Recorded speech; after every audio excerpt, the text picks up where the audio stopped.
ஆணவம் மனிதனை அழித்து விடும். ஒரு ரிஷி காட்டில் தவம் செஞ்சுக்கிட்டு இருந்தான். அந்த சைடாக பரிஷத் மகாராஜா போனான். இங்கே ஏதாச்சும் மானம் வந்துச்சான்னு கேட்டான். மானம் இல்லை, ஒன்றும் இல்லைன்னு அவன்.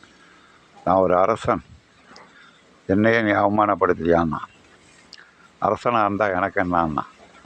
அரசனை விட பெரியவனா நீ அப்படின்னு கேட்டான் ரிஷியை பார்த்தா. ஆமான்னா. எப்படி சொல்கிறேன்?